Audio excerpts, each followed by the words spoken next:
In this Elden Ring video, I'm going to be showing you my Crimson Duelist build. This is a New Game Plus build that focuses on the use of a thrusting sword and parry and critical attacks. A lot of people have been asking me for a Duelist type build, one that does parries, one that uses a thrusting sword, and in my testing I found that dual thrusting swords is extremely deadly, but I wanted to set out to make a build where you could use one thrusting sword and use the offhand for a parrying shield, so that you could kind of get the best of both worlds, dealing good damage with your attacks, but also being able to parry enemies when you want. So that's why I did it this way, and we will be doing a dual-wield thrusting sword build in another video. Before I get into the build, let me talk about why I made this a New Game Plus build. You can play this build probably end game. It doesn't have to be New Game Plus. But we're using seppuku here, and that is an ability that you find probably 4/5 of the way through the game. So it's not something you'll be able to make before that point without that, and that's a crucial part of this build. And I also wanted to prove to myself that I could play a Duelist type build in New Game Plus, so it was kind of a personal challenge. But you can play this as an endgame build as well. This is the New Game Plus version of it. So first up, let's take a look at the weapon we're using for this build. I'm actually using Rogier's Rapier here. You get this from Rogier as you progress the game, not too far into the story. The reason that I selected this weapon for this build are a couple of reasons. The critical rating on it is 110, meaning when you parry and then do a critical attack or you backstab an enemy, you're going to deal more damage than the other thrusting swords that only have 100. There's only one other thrusting sword that has more than Rogier's Rapier, which is the Rapier. And that weapon has lower overall damage, but it does more critical strikes. So if you're playing a build that focused only on doing critical strikes, that would be a better choice, like I did in my Spellblade build.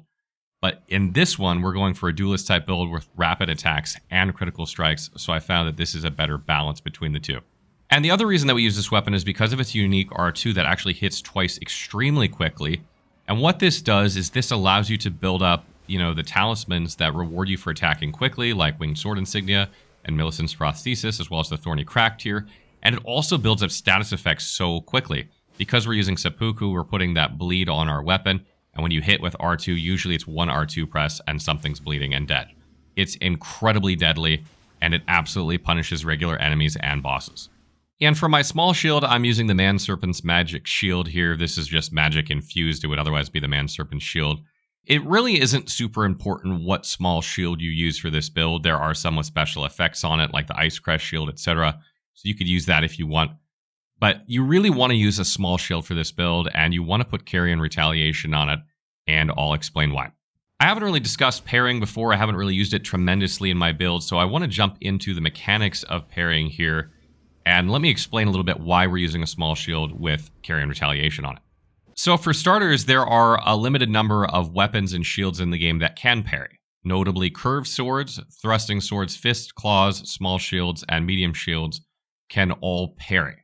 Now, they're not all created equal, though, and some of these weapons and shields are harder to parry with, so that's what I want to discuss here.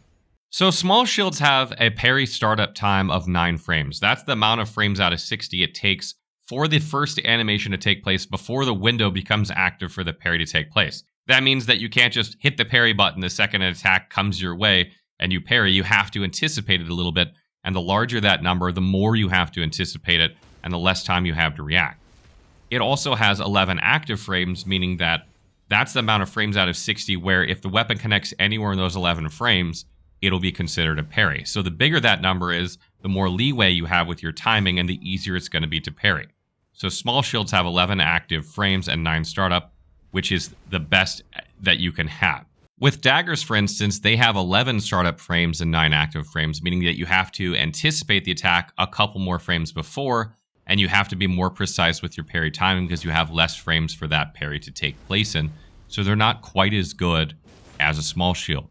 If you take a look at medium shields, thrusting swords, curved swords, fists, and claws, they have 11 startup frames just like daggers, but they only have 5 active frames. That means that you're going to anticipate about the same time as if you were using a dagger, but you have to be so precise with your timing. If you're off by a little bit, you're going to miss when you would probably connect with a small shield or a dagger. So those weapons are not recommended for parrying, or they're very advanced players. They can get you a parry in a pinch, like maybe out of desperation, but I would not be using those weapons or those shields if you're trying to make a parry build, because you're going to struggle to get parries regularly. Keep in mind that this is just for the parry skill. There are other skills that have different timing, But there are a couple other skills that do the same thing as parry, but add extra effects and have the same timing, and these are Thop's Barrier and Storm Wall. Storm Wall will allow you to parry projectiles, and Thop's Barrier will allow you to parry or basically brush off magic attacks. So those two skills will do the same thing with the same timing, but they'll add effects, and they usually cost FP when you're doing that. Thop's Barrier does not, but Storm Wall does. However, if you take a look at Parry and Retaliation and Golden Parry, they actually have different timing windows. They have 7 startup frames and 13 active frames when using a small shield. So that means you can react later and you have a bigger window for those attacks to land to get a parry, making these the 2 best skills to put on your weapon if you're learning to parry or you want to get more consistent parries, and that's why we've done that here. We really don't care about Parry and Retaliation, and the reason that I've picked Parry and Retaliation over Golden Parry, which is arguably easier to do because you can actually parry out of the range, is that Parry and Retaliation only costs FP when you parry a spell, but regular parries cost nothing, whereas Golden Parry costs FP for regular parries as well. You don't have tons of FP problems with this build, so you could put on Golden Parry if you want, but that's totally up to you. And the reason I made the shield magic is because Parry and Retaliation does more damage if it's magic infused, and since we're not using the shield to block anyway, it doesn't really matter what the resistances of the shield are. So I hope that helps explain why we're using what we're using for parrying and how to improve your own parrying if you're working on that. Besides that, I'm just using a light armor set. I have some Pages equipment here. I have a Highwayman hood on. Basically, you want to be able to light roll with this build. If you were min-maxing, you would use the white hood for this build, or the white mask rather, because we're going to be setting bleeding constantly, and that will increase your attack power by 10%. So if you want to min-max, you'll wear that and whatever other light armor you want. But the idea here is to be light enough to light roll. So there are really 6 talismans I use for this build, and I sort of juggle them around depending on what's going on. I use Millicent's Prosthesis and Rotten Winged Sword Insignia. If you don't have both of these, you can use Winged Sword Insignia in the place of the Rotten one. I use the Dagger Talisman. I use the Spear Talisman. I use Lord of Blood's Exaltation, and I use Assassin's Crimson Dagger. So my normal setup is Millicent's Prosthesis, Rotten Winged Sword Insignia, Lord of Blood's Exaltation, and the Spear Talisman. And the reason for that is because you hit so quickly, you're going to build up your attack with the first 2, no big deal. But the Spear Talisman increases your counter damage. When you do pierce damage to an enemy that's mid-attack, not backswing but forward swing, you deal increased damage on that enemy. And this will increase that damage even more. And since our weapon is a thrusting weapon, does pierce damage, that helps tremendously increase our damage, especially with how aggressive that we are. And then lastly, Lords of Blood Exaltation here. You're triggering bleeding constantly. This will boost your attack power by 20%, so you want to have that on for basically any fight except for when bosses are bleed immune.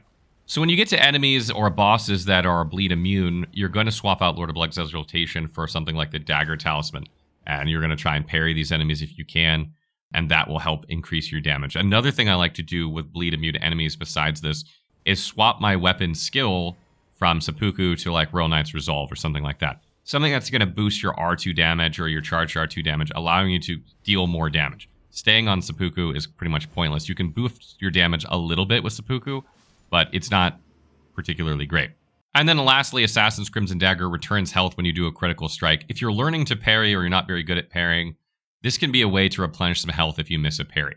We have tons of health flasks. We use almost no FP with this. We're skewed like 12 to 2 health flasks. You probably even go 13 to 1 health flask, maybe even 14 to 0. So you don't necessarily need this, but I do recommend using it while you're learning to parry. So essentially what we've done with this build is we've gone occult scaling on Rogier's Rapier, and we've cranked Arcane sky high. So when we buff with Seppuku, we have crazy good bleed buildup. Our damage is okay, and you hit 1 R2 press and you usually kill an enemy in 1 R2 press, and then you trigger, if you're using White Mask, you'll trigger that, and if you're using Lord of Blood's Exaltation, you'll trigger that, and you'll also trigger Millicent's Prosthesis, and you'll trigger Rotten Winged Sword Insignia in 1 R2 press. That shoots your attack power way higher than it is initially, and allows you to just devastate enemies over and over. Now, you don't have to buff with Seppuku all the time, because a lot of times you can just kill enemies regularly without it. Like, couple 2 R2 presses will kill most enemies. So keep in mind that it's not something you have to do all the time, but it definitely helps if you're in any sort of situation where you're struggling. Definitely buff with that and try with that. When it comes to attributes for this build, I have 60 Vigor, 15 Mind, 30 Endurance, 8 Strength, 22 Dexterity, 16 Intelligence, 7 Faith, and 80 Arcane. You don't need any strength, intelligence, or faith for this build. Rogier's Rapier requires 7 strength. I think just about every class starts with at least 7. So you don't need any of those stats. I started as an astrologer, so disregard those 3 stats. We have 60 Vigor here because we're wearing light armor and we're not using the Dragon Crest Great Shield. We want to be able to survive one-shots, and also you're going to take some damage sometimes. This is a pretty aggressive build, and as you're learning it, you're going to get hit, so this will keep you alive. As I mentioned, we don't really need Mind at all for this build. Seppuku costs almost nothing to use, and we don't have any other source of FP other than Carry and Retaliation, which you're only going to use very situationally to actually parry spells, so it's not something you're going to use all the time. 30 Endurance is enough there to make sure that you can light roll with the equipment that we're using. If you use slightly different equipment or heavier armor, then you're going to want to increase your Endurance in order to have more protection and still be able to light roll. Or maybe you want a medium roll and you want more protection, heavier armor that gives you higher poise or something. You could do that, but you'll need to increase your Endurance to maintain that medium rolling if you want. 22 Dexterity is there to meet the requirements for this weapon. I think it's 17 Dexterity to use it. Then we have 5 more from Millicent's Prosthesis. We have Arcane pretty much maxed out at 80. You could go higher with it, but it drops off really badly at that point. So we're increasing Dexterity next for damage anyway. So at this point in New Game Plus, you're going to keep increasing Dexterity to keep getting more damage out of your weapon. And just a couple final tips for this build. If you're using the Flask of Wonders Physique, you want the Thorny Shrouded Crack tier to increase damage on consecutive hits, naturally. And you want the Green Burst Crystal tier to give you stamina recovery. You're going to chew through stamina with this, and you want to be able to dodge and attack without running out of stamina. And lastly, when it comes to the Great Rune you're going to use for this build, Ricard's Great Rune is not a bad choice for this build. It gives you HP when you kill enemies. A lot of times when you're going for parries and stuff like that or being really aggressive, you take damage here and there. This is a good way to replenish it without chewing through your flasks, although you have plenty of flasks, so it's not necessarily a must. Another good option is Morgoth's Great Rune. This just greatly raises your max HP. That way, because you're wearing light armor, you won't die in one shot no matter what.